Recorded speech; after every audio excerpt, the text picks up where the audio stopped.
What's up, everybody? Welcome to the Matt Pete Marketing Podcast. I'm excited today to bring you Stacey Ruth. Stacey Ruth is an acclaimed marketer, entrepreneur, minister, and award-winning author with 2 multi-million-dollar agencies under her belt. She's been acknowledged as one of the top 50 entrepreneurs in Atlanta and twice as one of the top 100 IT agencies by Experiential Marketer Magazine. She did it all while struggling with 2 failed marriages, imposter syndrome, overwhelm, and stress-related health issues. Both she and her business survived the fallout of 9/11, deep recessions, and internal dysfunction, where many of her nearest competitors were forced to close. This was when she learned how we can all rise above circumstances and become irresistible and unstoppable. Stacey is the author of Own Your Own Shift, The Power, Passion, and Freedom to Be Unstoppable. Stacey, I'm excited to have you on here. And I want to start off really quick because all of that stuff is just phenomenal. But what's your marketing passion? My marketing passion is actually brand affinity and brand personality. It really is the underpinning of everything that we do. And when we really understand what our personality is as a brand, and of course, if you're leading a business, your personal brand is driving the brand of the business. But when we really understand what that is, look out. Everything lines up just like a bunch of dominoes. That's cool. Brand affinity. So can you define that for everybody listening? How would you define that? Well, brand affinity, there's actually, I believe, some people disagree with me, but I believe there's seven factors that you can have in varying degrees. You don't necessarily have just one. That is the relationship container that you're creating with your clients or your customers.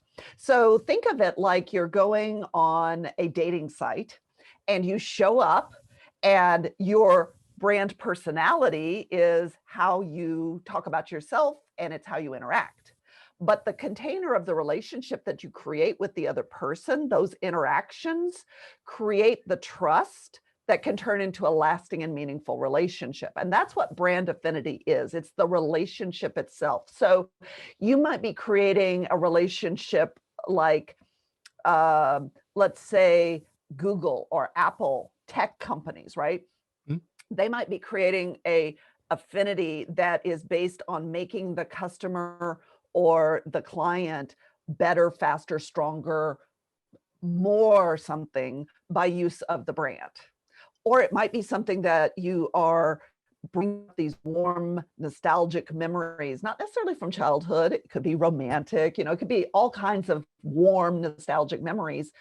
And then that would be what I call a remember affinity. So you want to evoke those memories as a part of using your brand. So like Disney or Lego are some good brands for that. And there's a bunch more, but that gives you kind of an idea.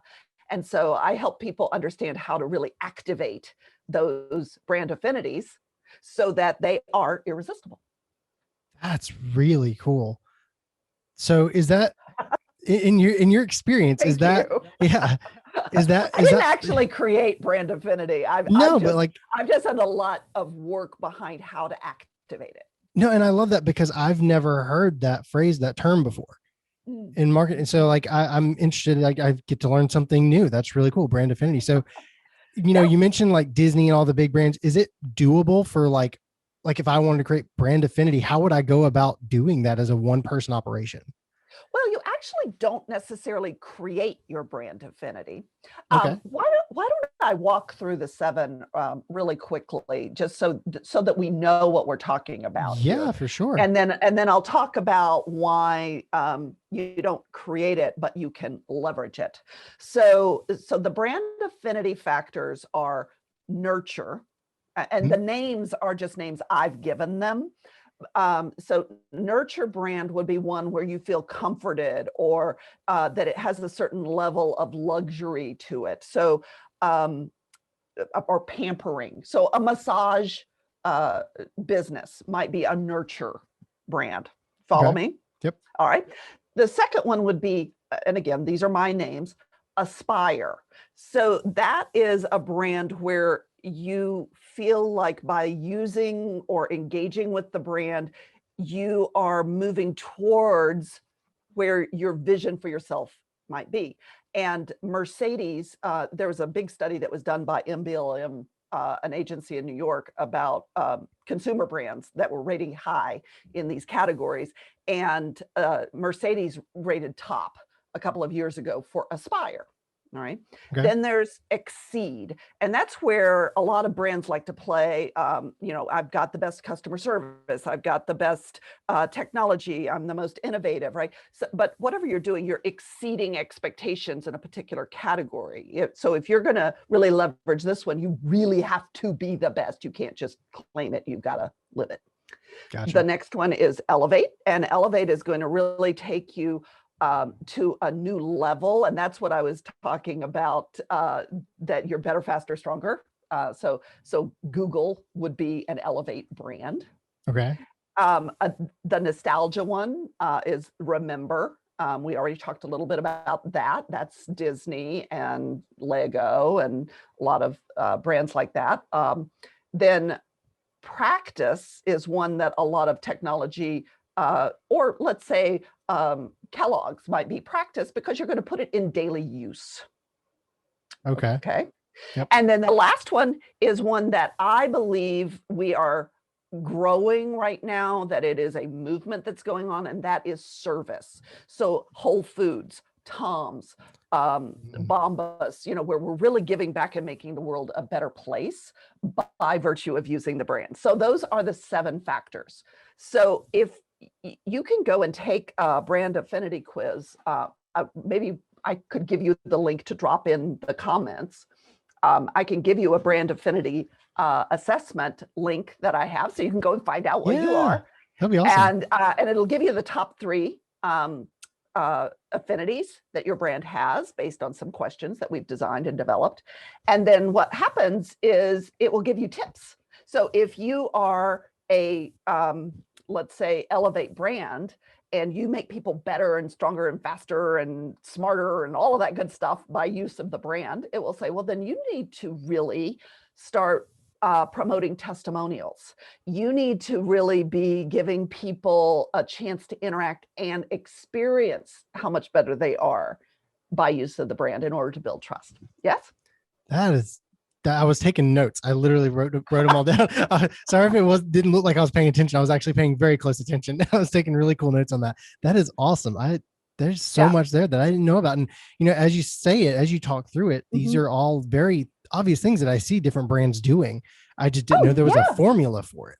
There is an absolute formula for it. So, that is so cool. I will give you the link to that free assessment. It's on my Inside Out Smart. By the way, Inside Out Smart, that's my marketing site. And that's also, you can tell I'm an Elevate brand because I'm going to make you smarter by use of that, right? So. Cool. Awesome. I'm making note of that, and I will put that in the comments and show notes page, everything, so people can go there and take that, because that's really cool. Fantastic. Yeah. All right. So before we go any further, I've already learned a ton here in the first question. So I want to go ahead and ask the pod deck question. Everybody watches the show. They know what these are. Random deck of cards. I draw one at random, and I'm ready. See what we get. Could be good, bad, or indifferent. Let's see. Draw this one right here. I'm bracing myself. I'm ready. Who are your heroes in real life? As opposed to somebody that is like fiction or something. A superstar. Oh, okay. So I consider a hero in real life. Like for me, Russell Brunson is one of my heroes in real life. I don't know him. Gotcha. Yeah. Okay. Yeah. I'm such an advocate for women business owners, and a lot of my heroes in real life are actually men entrepreneurs. So I probably need to, do some therapy or something on that. But one of my real life heroes who is no longer with us is Steve Jobs. Absolutely.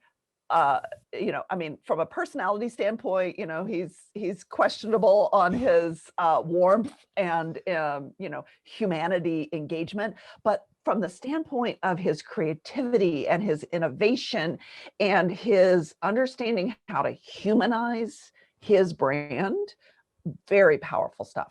Absolutely. Went to a ClickFunnels conference the other day, and he was talking about Steve Jobs and all that. And it's just, the way he was able to use his imagination Yeah. to create all of that stuff, like the iPod, like iPhone, like that's just crazy stuff that, yeah, you have to be crazy to think that. Yeah, for sure. He's one of mine as well. Really quickly, I'm going to give you two more. Okay. Yeah. Seth Godin. Oh my goodness. He's so fantastic about integrating what I would call values, principles based ideas into marketing. That's a place that I'm very passionate about. And he does an incredible job with that. And then the other person would be Simon Sinek. Start with why. Yep. And as much as people know that and they've heard him, there are far too many organizations that they hear it, but they don't do it. Yep. And I love that start with why. I've read that, and it's, yeah, game changer. I love those answers. Super cool answers. So what's something you see people doing in their marketing that makes you cringe? It's really funny because I when I give my keynote presentations, I talk about this. It's all about being on the marketing roller coaster because, and even when I talk to marketers, they're like, oh my God, yes. It's when people go straight to tactics that, and I have so many clients, I love you clients, that come to me and say, I need a website. Will you do my social media? And stop, just hold on a second. Why? Right? What are we trying to accomplish here? When are we trying to accomplish it? And I will tell you, at least 80%, and that's the number that's out there, more like 90% by what I'm finding, businesses don't have a business plan or a strategy. It's just get me out there, let people see me, and if I build it, they will come. And that is not the case. Yep. I love that. And again, you started with why, you ask them why. And for me, I do a lot of video. That's like my main business is video production. And I'll have businesses come to me and they're like, hey, can you make us some videos? It's like, okay, well, let's talk about it. What do you want to use the video for? Why are we making this? Right. They'll be like, well, I mean, I figure we can throw it on social media and on the website and, we can run some ads. I was like, all three of those are very different videos. I was like, if you're running ads, it's this kind of video. If it's a website, they're all different things. Then you have different needs. So yeah, starting with that why, and like you said, having that business plan. So if you have somebody coming to you and they're looking to get out there, they say, hey, do my social media. What would you do for them if they have their why and everything? How do you operate with all of that? How do you market for them? Well, I have to kind of dig in to who they are. And I have to understand what their top values are. Because their values need to show up in all of their communications. I have to understand what their mission, vision, and purpose are. All three of those, and they are not the same thing. And again, those are going to show up in how we talk about them. And I also need to understand who they're talking to and what keeps the people that they're talking to up at night so that we can talk to them and offer solutions. And then I also need to understand what their brand personality and their brand affinity is so that we can integrate all of that. When I have all of that landscape, we create talking points and we help drive whatever their call to action or actions are that they need in order to create relationship with their customers or their clients. I love that because I just had an aha moment while you were saying that, because I'm really bad about posting on like Instagram, for instance. Mm-hmm. So Facebook, I do Facebook Lives all the time, showing different things, talking about different marketing things that I learned. Instagram, though, I'm really bad about it. I'm always like, what do I post? Yeah. I should have started with the why. Now I know, get mission, vision, purpose, who am I talking to, brand affinity, get all those things, and it will kind of define what my content should be. And you'll show up authentically rather than trying to figure out what to say. That will take care of itself. Right? Yes, when absolutely. You know why you're saying it, right? Why are we here? Oh, that's awesome. That's so awesome. So if you were to start marketing for a new business today and they gave you $1,000 for the budget, how would you spend that to get some more clients? You ready for this? Yeah. I wouldn't spend it. Okay. There is a belief that I have to uh, build a website, that I have to post social media, that I have to create all this stuff in order to be visible. Now, this may or may not be true for someone in their 20s. But for me, having been in business as long as I have been, I have thousands of contacts. People who know me, like me, trust me, maybe even love me. And I would reach out to them and say, hey, let me tell you what I'm doing. And I would love if you can connect me to somebody who needs what I'm doing. That closes 83%. There is no social media, there is no website that has that kind of conversion rate. That is awesome. The power of connection. I mean, you can't beat Nothing that. will replace a conversation. So, I mean, it's like, dig the well before you need it kind of mentality. Like you said, you have thousands of connections. I think in today's world, people take that for granted and they're all about, well, I'll just run some Facebook ads. And like, I see that all the time. It's like, well, I don't have any traffic. Let me run some Facebook ads. It's like, okay, well, who do you already know? Who are those connections that you can already get help from? And yeah, and I think there's a fear too. I mean, so many people that I work with and speak to are in sales, but most of the people who are starting businesses feel like sales is icky. And I approach sales as service. Who can I serve? How may I help? You're not all my customers. And if you're not, that's fine. I'm not trying to sell you. I'm trying to serve my customers. And so if I'm trying to serve my customers, I just want to know who they are and I want to connect with them because they're looking for me just as much as I'm looking for them, but they want to feel seen, known, heard, and understood. I love that. So I have a follow-up question. So you say you have all the contacts, and I know a lot of people who have a lot of followers. Yeah. I myself don't have a ton of followers. I think I'm like, time of recording this, like 50 maybe likes on Facebook. Like I don't have a ton of people following, not a huge email list, anything like that. Right. But I know people who have huge podcasts and huge followings, like they make hundreds of thousands of dollars a month kind of thing. How, you talk about having those connections and reaching out to them when you have something. I have this like imposter syndrome. And I know you talk about this on your website. This is why I wanted to bring this up because I have it really bad. I don't want to reach out to those people to ask for something because I feel like they're going to feel like I'm using them. Even though I've done work for them in the past, and I've provided value for free. I feel I don't want them to feel like I'm abusing the relationship that I've created. Right. Well, let's clarify some terms because followers, and I have this conversation almost daily.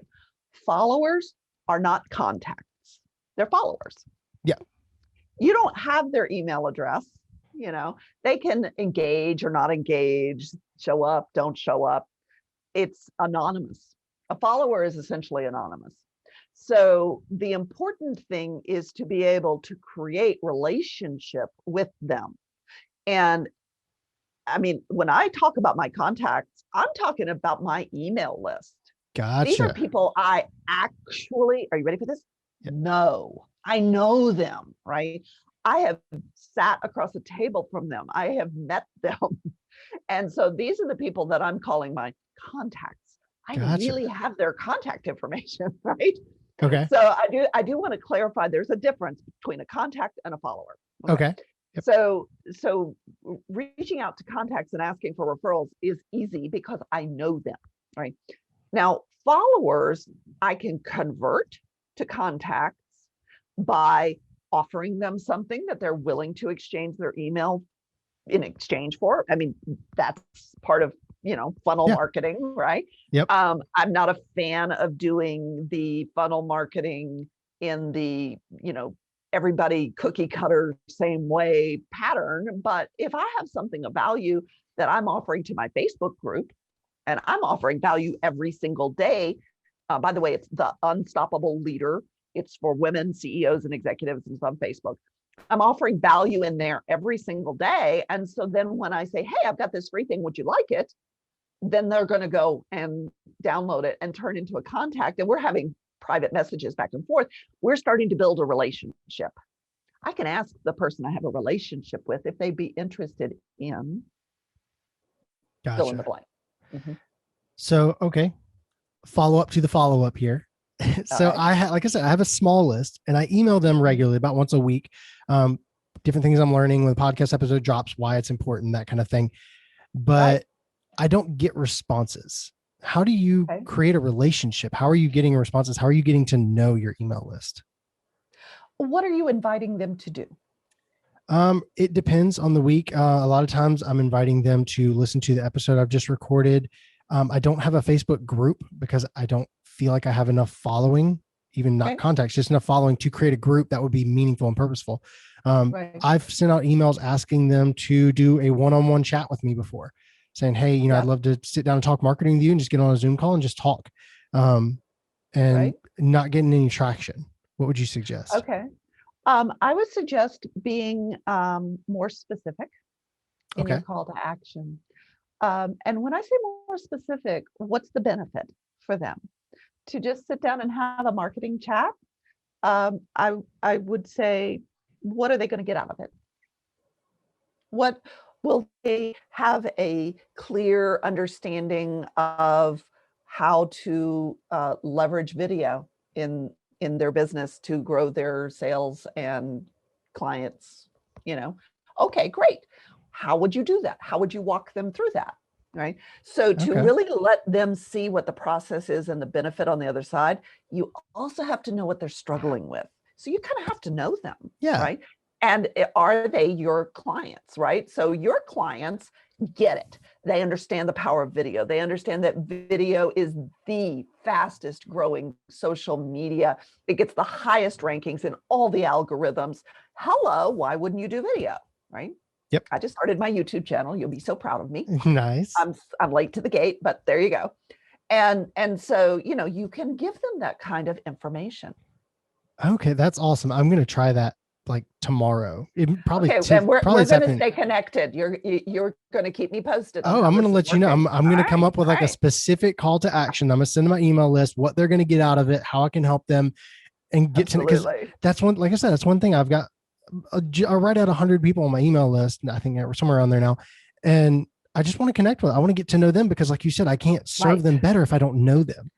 So that's always been a struggle of mine. Well, and everyone is so busy today, so busy that if I don't have an immediate benefit from connecting, or at least the potential of an immediate benefit from connecting with anyone, why would I stop? Because I'm overwhelmed already. I mean, stress is the number one problem in the workplace today, whether you're running your own business or whether you're working in somebody else's business. It's just killing us.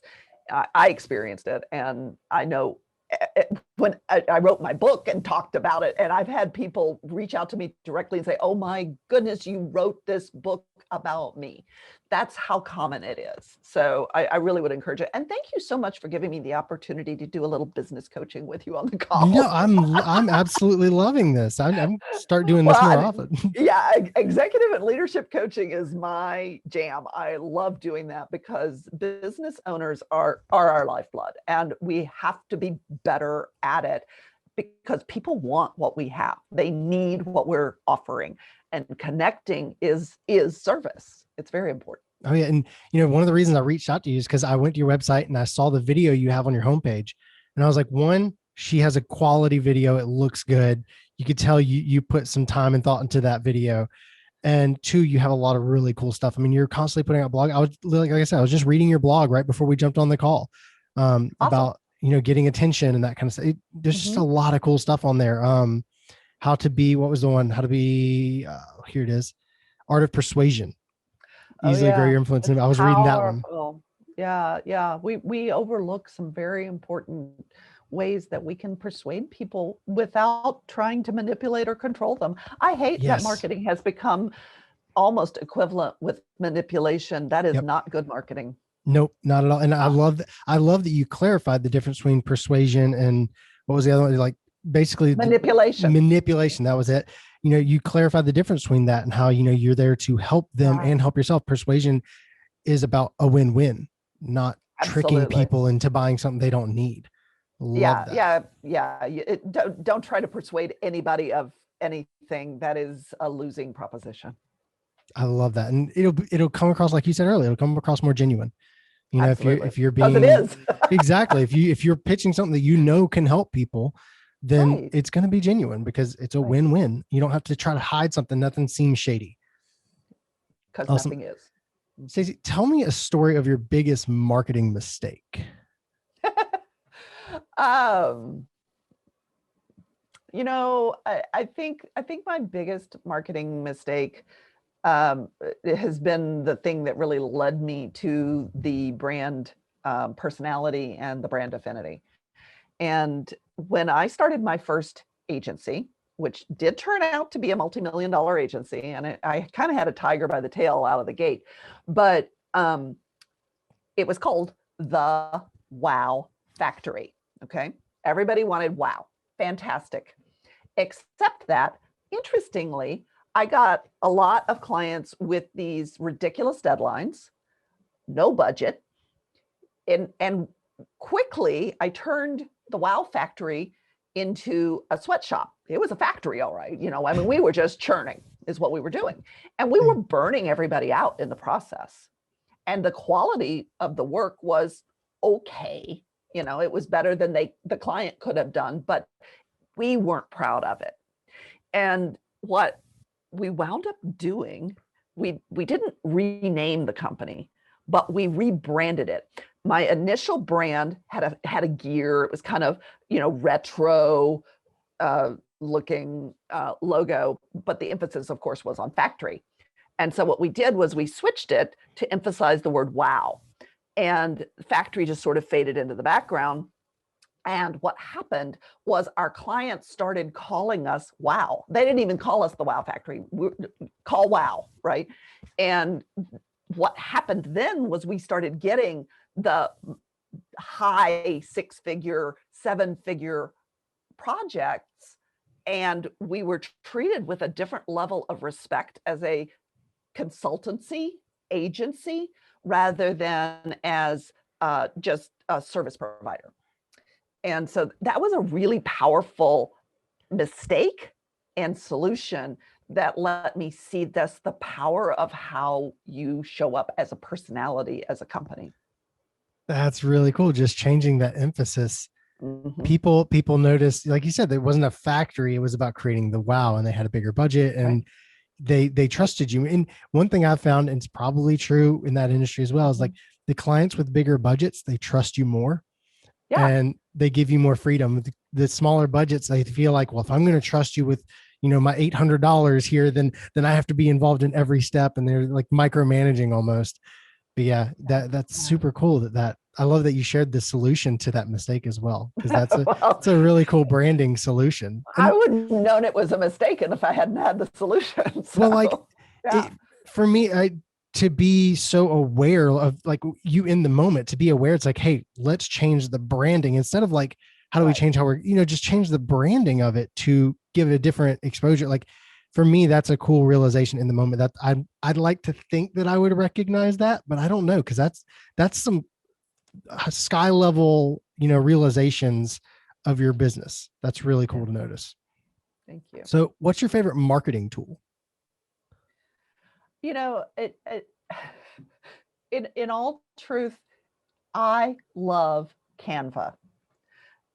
It is open source. I mean, I have a pro version, I pay for it, but I love the ability to create something in just about any format and to share it with my clients so that they don't feel disenfranchised, because the high level designer software, which, my consultancy uses all of the Adobe suite of products, but the ability for me to invite them to come in and create their own stuff helps keep the brand and it helps keep them feeling like they have ownership and control of it. It's so incredible. It's also a double-edged sword, because even though Canva has these beautiful templates and all of this wonderful photography and all of these great fonts, if somebody doesn't know how to design, you can mess it up very quickly, very badly. But at the same time, I love the vision for it. I love the story of the woman who started it, and I love how she built this. Canva is, I talk about it all of the time now because it's so underrated. Like, okay, yeah, when it first came out, there was a lot that it couldn't do. You needed Photoshop and Illustrator, but like, I went to school to be a graphic designer. I have a degree in graphic design. I know how to use Photoshop and Illustrator. Same. So you get it. And coming from, okay, everybody listening, coming from two graphic designers who are telling you how great Canva is, like, it really is, it's come such a long way. I mean, I use it to create PDF downloads that I give out, that kind of thing. It's just so quick. I don't have to worry about the design aspect of it as much. Go in there, put the content in there. And honestly, I've figured out a way to use it because now it has the animate tools where you can make videos with it. Oh yeah. I use that for my Facebook headers. I create the slides. It animates everything on and off automatically. And I found a way to use it. So this interview, everything that'll be overlaid on top of the interview is created in Canva. It animates I did it in Canva with a green screen background, and I used Premiere Pro with Adobe to edit everything. And it just gets rid of the background, the green background. And it literally took me like 15 minutes to make. Yeah, I know we're geeking out here, but I mean, that's like YouTube. You want a YouTube header, channel header? Here you go. That's my YouTube channel header. You want a thumbnail? Here you go. You want to create a slide deck? Here you go. You want to take your Instagram post and convert it to a Twitter post format? Click, you're done. You know, I mean, it's incredible. Yes. So anybody out there who doesn't know how to design, like you said, it is a double-edged sword. Is that low barrier for entry. I talk about that too, because like I come from photography, videography. You buy a camera, you can be a photographer. That doesn't mean you know how to be a photographer. Like, it can be dangerous. So if you're not a designer, you don't have an eye for it, lean on the templates a little more. You know, they're there for a reason. Yeah, you know? Don't break the mold, please. Exactly. You know, use inspiration from other people who are going and designing stuff and try to recreate their designs, you know, use your own content, your own pictures, that kind of stuff. But yeah, Canva, I wholeheartedly agree with that. I've been talking about that for a few weeks now because it is so, I actually just recorded part of my course. There's 2 sections in there about how to use Canva. And one of them is editing a video podcast, creating all those elements. And the other one is just how to use Canva in general to promote your social media and create more content for social media. Because it's so fun and easy. Cool. I love that you said that. Stacey, if you could go back to when you first started all of this marketing, your entire journey, and give yourself one piece of advice, what would it be? Oh my goodness. Well, I think I'm going to go back to the imposter syndrome, because I really did struggle with that. It kept me from starting my first agency until I was really, really uncomfortable. And then when I started my first agency, I didn't trust myself. So the biggest piece of advice that I would have given myself if I'd been sitting across the table from, 29-year-old me, would be trust your inner guidance, because we all have it. And it's not the oh my goodness, I'm going to go start a multi-million-dollar agency. Not that. That's the ego talking, but that you are good enough. That's the piece. You are as good or better than anyone else in your shoes. So believe in yourself and stay with the process. I love that. And I love that you said if you were talking 29-year-old you, because I am 29. So I there you go. That hit home for me. I get a little emotional there. I love that. I appreciate that. I needed it. So this interview has had just nonstop gold nuggets in it. I can't wait to drop, but what's the best way for people to follow you and then, get to learn more about you and see some of your content? Well, I would love for people to do that. Okay. So I have 2 websites. If you're really interested in the marketing specifically, insideoutsmart.com. And then from the standpoint of helping leaders grow their personal brands and then therefore the brands of their organization, grow their influence and their impact, which is really my happy place, is Stacey, Stacey, Ruth says.com. All my social links are there. And of course, we can drop those in your show notes, I would assume. Absolutely. And I've been on Stacey Ruth Says the whole time. I didn't even know you had another website, the Inside Out Smart. I'm on that right now. Sneaky. I'm sneaky like that. Very. I'm going to have to go in there and check that out as well. That's super cool. For anybody listening, InsideOutSmart.com, StaceyRuthSays.com. I will have those on the YouTube channel, in the comments, on the show notes, everywhere. That way people can go check those out. Be a follower. Absolutely. And please, please, please, I would love for your readers, especially those that are trying to really transform themselves or their business, to get unstuck perhaps in particular areas of their life or business, check out Own Your Own Shift. It is on Amazon by me, Stacey Ruth, and we can give you a link for that too. Absolutely. I'm going to be checking that out for sure. I'm going to be getting that.